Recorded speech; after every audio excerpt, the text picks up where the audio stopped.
Bismillaahi Raxmaani Raxiim. Maanta cashirkeenan kooban waxaynu kaga hadli doonaa mid ka mid ah abiska ugu muhiimsan ee Google. Abiskan aynu ka hadlayno maanta ama programka aynu maanta ka hadlayno waxaa la dhahaa Google Slides. Google Slides waxaad ku diyaarsan kartaa presentationadaada ayaad ku diyaarsan kartaa. Sidoo kale waxaad ku diyaarsan kartaa wax kasta oo kaaga baahan yahay PowerPoint-igu. Haddaba ugu horreyn markaynu soo furanayno waxaan leenahay dhowrka dhibcood ayaan ku dhufanaa ayaynu slides soo furan doonaa. Waan slides leenahay kabacdi waxaa inoo soo bixi doonaa ama way inoo soo furmi doonaa programkeeni. Marka waynu isla arki doonaa sida presentationada iyo waxaas oo dhan Google Slide loogu diyaarsado iyo weliba sida nashqad qurux badan iyo themes qurux badan ba loo qaato. Sidan baa kuu soo bixi doontaa. Markay sidan kuu soo baxdo waxaad ka bilaabi doontaa new blank ayaa ka bilaabi doontaa. Waxa weeyaan waa inaad waraaq cusub aad soo furatid kabacdina waxa laala waxa rabtid aad ku qoratid. Sidoo kale templates kala duwan oo ku diyaarsan shirkadu ku diyaarsay ayaad iyagana halkan aad ka helaysaa oo aad la soo bixi kartaa kii ku qanciya oo aad ka heshin. Marka ugu horreyn inagu waxaynu ka bilaabi doonaa waxa la dhaho new blank. New blank aynu ku dhufanno waxa inoo soo bixi doonaa waraaq cusub oo aynu presentationkeena koowaad aynu maanta arkayno aynu ka bilaabayno.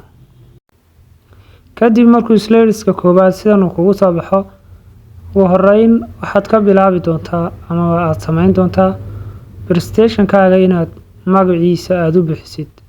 Sidoo kale subtitle-na aad siisid oo aad labadan qaybood ayaad ku kala qoraysaa ugu horreyn ciwaankii iyo subtitle-kii.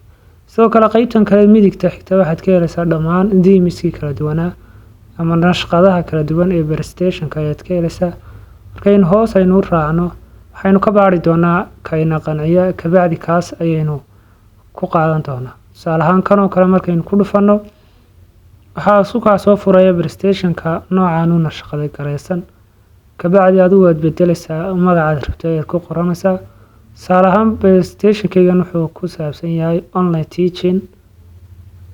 teaching markaan ku qoro xaggan hoosena waxaan ka raacin doonaa sidoo kale subtitle-ka ayaad halkan kaga darsan kartaa. Marka adigu waxaad rabtid ama wuxuu ku saabsan yahay casharkaagu ayaad ku darsan doontaa.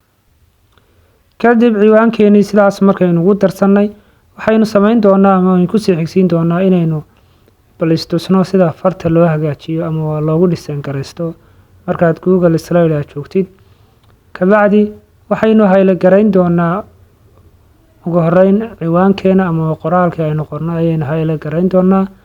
Kadib liidinta yar ee ay ku qoran tahay dhammaan qaybihii kala duwanaa sida wall inaad ka dhigtid italic inaad ka dhigtid waad ka samayn kartaa. Sidoo kale hab labaad waa samayn kartaa markaad hagaajinaysid waxaad leedahay format tag kabacdi markaad format aad tagtid waxa kuu soo bixi doona dhammaan qaybihii oo dhan ayaa kuu soo bixi doona oo ka koobnaa formatinku ama waa farta sida loo hagaajiyo dhammaan qaybaheedii oo dhan ayaa kuu soo bixi doona. Marka ugu horreyn inagu waxaan tagi doonaa hadduu alla idmo halka la dhaho format ayaan tagi doonaa. Format markaad sidaas aad u tagtid waxaad ka arki doontaa inaad dhammaan editing-kii oo dhan ayaad ka geli doontaa. Qaybta ugu horreysa waxay kugu soo baxayaa waa text ayaa kuu soo bixi doona. Text waa inaad fartaada aad hagaajisid ama aad bold aad ka dhigtid. Sidoo kale italic waad ka dhigi kartaa oo waad jejeerin kartaa. Underline ayaad u samayn kartaa waa hoosta ayaad ka xariiqi kartaa. Sidoo kale qaybahan oo dhan ayaad ka heli kartaa sida inaad farteeda aad size aad kordhisid.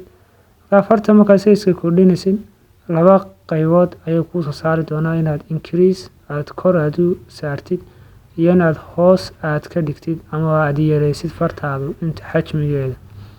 Sidoo kale color ayaad siin kartaa oo fartaada halkan ayaad color-aanta rabtid aad uga dooraysaa. Sidoo kale waxa kaloo isna jira highlight color oo ah background-ka ama xagga dambe inaad siisid. Sidoo kale capitalization ayaad ku samayn kartaa oo ah inaad lower case dhammaantood aad ka wada dhigtid ama far yar aad ka dhigtid. sidoo kale inaad far waaweyn aad ka dhigtid oo upper case la dhaho, amaba sida title-ko kale aad u qortid oo xarafka weyn ee ugu horeeya uu xaraf weyn uu noqdo, dhammaantoodna ay wada yaryaraadaan. marka saddexdaas qaybood marka intaa kaga nimaano, waxyaalaha kale ee aad halkan aad ka qaban kartid waxaa ka mid ah fartaada align-ka ay leedahay, amaba qaybta fartaadu ay istaagayso ama dhinaca istaagayso inaad halkan aad ka dooratid, ama waa align center inaad tiraahdid centerka ayaan rabaa, ama left ayaan rabaa, ama right ayaan rabaa. sidoo kale justify ayaan ku sameynayaa, waan fartayda waan wada simayaa, hareeraha dhan waan ka wada simayaa. sidoo kale fartayda dhinacaas ama janjeer dhinacaas ayaan u durkinayaa, increase ama decrease ayaan ka dhigayaa. fartaadu ciwaanku inuu xagga sare u istaago ama middle-ka xagga dhexe u istaago, sidoo kale inuu button-ka ama xagga hoose u istaago. waxaas oo dhan isagana halkan ayaad ka qaban kartaa. mid ayaan isku dul taagi doonaa si aad u fahantid sida presentation-ka loo diyaarsado, amaba aad online ahaan aad ugu diyaarsan kartid adigoo aan PowerPoint haysan. sidoo kale qaybtan kale ee ku xigta waa inaad line space-ka fartaada u dhaxaysa ayaad dhammaan, tusaale ahaan laymankaaga waxaad u dhaxaysiinaysaa 1.5 ama 1.15 waa inta ugu fiican ee fartaada isku jiri karto si loo akhrin karo. marka dhammaan qaybahan oo dhan waxaan mid iskugu dul taagayaa waa inaad fahantid presentation-ka oo aad si yaro fudud u diyaarsatid, haddii jaamacad lagaa sugayo, haddii aad meel kale ka soo jeedinaysid. sidoo kale qaybtan waa bullets-kii ama numbers-kii ayaa kaaga soo bixi doona, oo bullets-ka ama numbers-ka halkaan ood ka heli kartaa, leading-ta ood ka heli kartaa, sidoo kale halkaan ood kala soo bixi kartaa. marka haddii uu presentation-kaaga aad qodobo u sameynayso kale ayaad numbering ayaad dooranaysaa, kabacdina waa bullets uu ku qodobeynayaa oo wuxuu kaaga dhigi doonaa inuu xarfaan kugu qodobeeyo, iyo sidoo kale inuu kugu qodobeeyo wax la dhaho numbero. marka iminka presentation-keena markaynu sidan aynu diyaarsanay, waxaynu sameyn doonaa kale inaynu ku soo darno slides-ka labaad. iminka waa hal slide ayaynu weli dul taaganahay oo aynu sharxaynay sida aad u hagaajinaysid. markaad slides kale aad ku soo daraysid waxaad tegaysaa qaybta ay ku qoran tahay slide, kabacdi waxaad ku soo darsan doontaa slideski, ama slide 1 ayaad ku soo darsan doontaa. slide 1 markaad ku soo darsatid sidii oo kale ciwaanka guud waad ka wada simi doontaa, online teaching ayaynu wada bixin doonaa. sidoo kale qaybtan kalena waxaad kusii qoran kartaa casharkaagu ama presentation-kaagu waxa uu kasii kooban yahay, amaba inagu iminka tusaale ayuunbay bixinaynaa, qodobadii oo dhan halkan ayaad ku qoranaysaa dhammaantood. sidaas ayaad uga dhigi doontaa hadduu alla idmo qaybtan kale ama slides-kaaga labaadna qodobadaas ayaad ugu sameyn kartaa, ama nambaro ayaad siin kartaa casharkaagu si uu kugu qurux badnaado. sidoo kale waraaqdan waxaad sameyn kartaa inaynu kalarkiisa aynu bedelno oo aynu ka dhigno hadba kalarka aynu rabno. ugu horeyn slides markaad tegtid waxaad qaban kartaa inaad slide cusub aad kusoo darsatid, sidoo kale inaad isla waraaqdan oo kale aad copy garaysid oo aad duplicate mar labaad aad ka dhigtid. sidoo kale slides-kaaga haddaad u baahatid waad ka dhili garayn kartaa, ama slide khaldan ayaa kaa dhex galay, waxaad sameyn kartaa inaad dhili garaysid. waxaad sameyn kartaa waxyaalaha kale aad ku sameyn kartid waxaa ka mid ah inaad escape tiraahdid oo aad slide-kaaga aad qarisid, ama hide inaad ku sameysid, taasoo aan lagu soo bandhigayn marka aad rabtid inaad presentation aad soo jeedisid. sidoo kale qodobka ugu muhiimsan ee aynu arki karno waxaa ka mid ah inaynu background-ka aynu bedelno. background-ka markaynu bedelayno waxaynu dhihi doonaa change background, kabacdi waxaa inoo soo bixi doona dhammaan colorskii kala duwanaa ayaa inoo soo bixi doona. marka inagu waxaynu dooran doonaa kalarka ugu quruxda badan ayaynu dooran karnaa, ama kalarkaynu rabno ayaynu la soo baxaynaa. marka slideskaagina sidaas ayaa kalarkiisa aad ku bedeli kartaa. Kabacdi waxaa leedahay dhan ayaa leedahay, markaas ayaa kalarka ugu fiican uu kuu soo bixi doonaa hadduu alla idmo. Sidoo kale qaybtan kale kusii xigta waxa weeyaan waa inaad layoutkaaga aad muujisid amaba layoutku waxa weeyaan waa hadba slideska nooca uu noqon karo ee aad u baahan tahay. Sidoo kale translation inaad ku sameysid qoraalkaaga.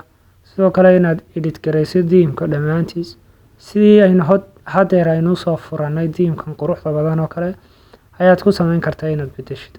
Dhammaan waxaan oo dhan waa themes, marka themeska ugu quruxda badan ayaad ka dooran kartaa. Marka haddaynu intaa kaga nimaano waxaynu kusoo gabagabeyn doonaa hadduu alla idmo qaybta fileska. Marka fileska waxaynu tegi doonaa waa halka aynu ka save gareyn doono ama aan kala soo degi doono. Ugu horreyn waxaad ka heli doontaa fileska inaad new tiraahdo aad mid cusub presentation cusub aad bilowdid ama waa inaad mid hore kuu jira soo furatid.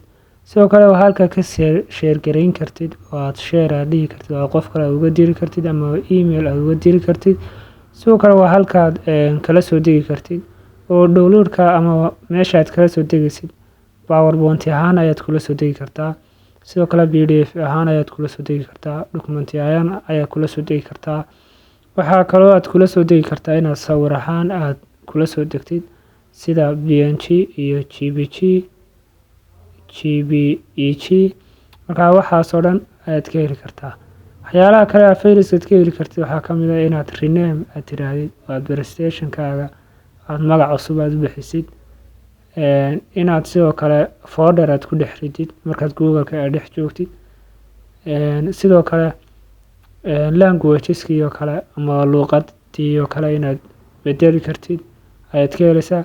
Sidoo kale waxaad ka heli doontaa qaybaha printing-ka ayaad ka heli doontaa. Marka qaybaha printing-ka waxaa ka mid ah inaad print preview aad tirahdid amaba aad tirahdid print preview aad eegtid qaybta printing-ka sida aad u soo daabacan kartid ama waraaqdaada sida ay noqonayso. Sidoo kale inaad printing caadi aad tirahdid. Marka haddaynu intaas kaga nimaano hadduu alla idmo waxaan filayaa inaynu Google Slide aynu ka fahanay inta guud ama isticmaalka guud ee aad uga baahan kartid haddii aad presentation aad ku diyaarsanaysid iyo haddii aad casharaan kale aad ku diyaarsanaysid. Waxaan filayaa inaad wax badan aad ka faa'iideen. Ugu horreyn channel-kan haddaad ku cusub tahay fadlan noo subscribe garee, asxaabtaadana la wadaag.